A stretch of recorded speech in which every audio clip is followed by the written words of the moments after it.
নমস্কার, আপনারা দেখছেন ওঙ্কার বাংলা। আপনাদের সঙ্গে রয়েছি আমি সৌমি। নজর রাখবো গুরুত্বপূর্ণ খবরের দিকে। যে খবরের দিকে নজর রাখবো, বীরভূমে ফের কাজল শেখ অনুব্রত মণ্ডলের দ্বন্দ্ব প্রকাশ্যে। সিউড়ি 2 নম্বর ব্লকের শতাব্দী রায়ের সামনেই তৃণমূলের দুই গোষ্ঠীর মধ্যে মারপিট। স্থানীয় সূত্রে জানা গিয়েছে, সিউড়ি 2 নম্বর ব্লকের কোমা গ্রাম পঞ্চায়েতের গাংটে গ্রামে এসআইআর সংক্রান্ত আলোচনা চলছিল। সভায় উপস্থিত ছিলেন বীরভূমের সাংসদ শতাব্দী রায়। সভা চলাকালীন প্রকাশ্যে গোষ্ঠীদ্বন্দ্বে জড়িয়ে পড়েন তৃণমূলের দুই গোষ্ঠীর কর্মীরা। অঞ্চল সভাপতি বলরাম বাগদিকে লক্ষ্য করে গ্রামবাসীদের একটি অংশের অভিযোগ ও ক্ষোভ চরমে ওঠে।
বলরাম বাগদিকে লক্ষ্য করে গ্রামবাসীদের একটি অংশের অভিযোগ ইতিমধ্যে চরমে ওঠে।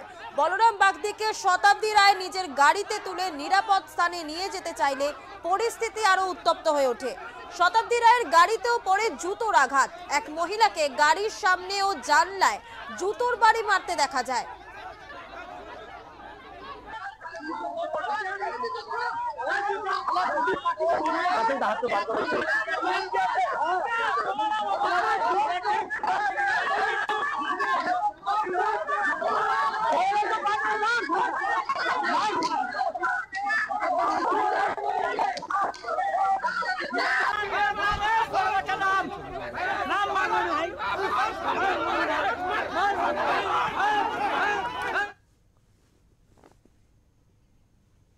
উল্লেখ্য, সিউড়ি 2 নম্বর ব্লক সভাপতি নুরুল ইসলাম জেলা সভাধিপতি কাজল শেখের ঘনিষ্ঠ গোষ্ঠীর মানুষ।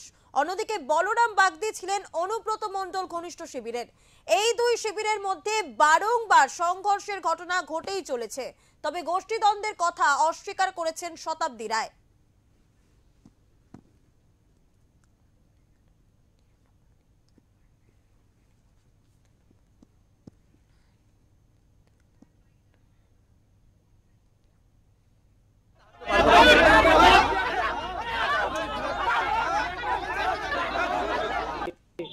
যে ছেলেটা বললো, আমি তখন তো আমাকে বলছো কি হয়েছে, আমি তো কিছু তোমাদের কথা আমি জানতে পারছি না কি হচ্ছে।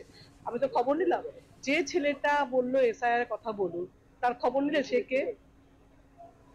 না, সে সিপিএম এর বিএলও 2। এই খবরটা আমি দিচ্ছি, তুমি নাও, কনফার্ম হও।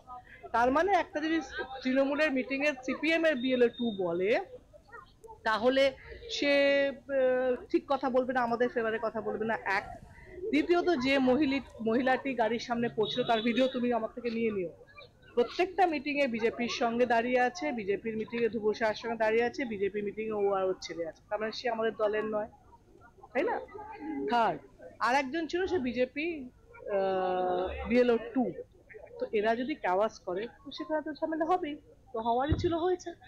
এটা তো অঞ্চল সভাপতি মার করতে পারে না না, সেটা বলছি, এখানে যে যদি এই বিরোধী বা এই লোকগুলো যারা আজও সিপিএম এর বিএলও, বিজেপির বিএলও, তাদেরকে যদি প্রাধান্য দেওয়া হয়, তাদেরকে যদি উস্কানো করানো হয়, তাহলে তো এই মারামারি হওয়ার পরিস্থিতি। সেটা দেখা যায়। আমি তো এই মুহূর্তে জানলো ঘটনাটা, জানতে তো হবে, এই সময় জানবো আমি। হ্যাঁ, গোষ্ঠীদ্বন্দ্ব হলেও তো গোষ্ঠীদ্বন্দ্ব তো থাকবেই, আছেই। গোষ্ঠীদ্বন্দ্বের সঙ্গে এই লোকগুলো তো যুক্ত, যে লোকগুলোর নাম বললাম, যারা অন্য দলে। দেখা যাচ্ছে আপনারও কথা শুনছে না। না, আমার কোনো কথা, আমি কোনো কথা শোনানোর চেষ্টাই করি না। আমি কোথায় না, আমি কোথায় চেষ্টা করি? আমি কথা শোনানোর কারণে আমি জানার চেষ্টা করছিলাম কি হচ্ছে। অঞ্চল সভাপতির বিরুদ্ধে একাধিক অভিযোগ করছে, সেই অভিযোগগুলো প্রমাণ হোক। তাই না? অভিযোগে তো হয় না, অভিযোগ তো প্রমাণ করতে হবে। প্রত্যেকের নামে স্থানীয় সূত্রে জানা গিয়েছে নুরুল ইসলাম গোষ্ঠীর লোকজনই বলরাম বাগদির ওপর হামলা চালায়। বিধানসভা নির্বাচনের আগে কাজল অনুব্রত দ্বন্দ্ব ক্রমশই মাথা ব্যথার কারণ হয়ে দাঁড়িয়েছে তৃণমূলের শীর্ষ নেতৃত্বের, এমনটাই মনে করছেন রাজনৈতিক মহলের একাংশ।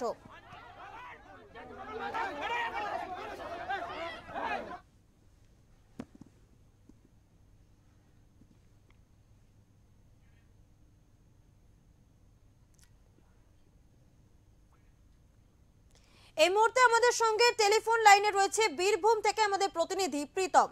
প্রীতম, জানতে চাইবো যে বীরভূমে বারংবার তৃণমূলের গোষ্ঠীদ্বন্দ্বের কথা উঠে এসছে, ফের আবারও প্রকাশ্যে এলো তৃণমূলের গোষ্ঠীদ্বন্দ্ব, ঠিক কি কারণে এই গোষ্ঠীদ্বন্দ্ব?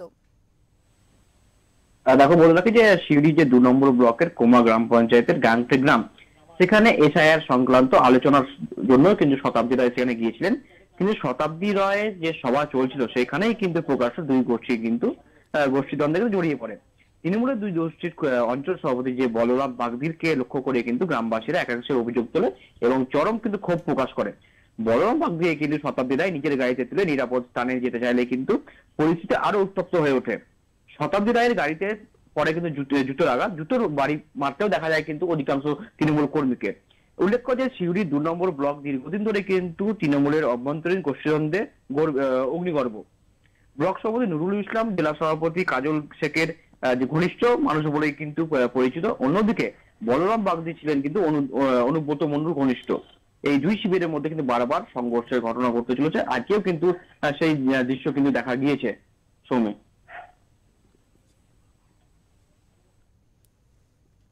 ধন্যবাদ ধন্যবাদ প্রীতম।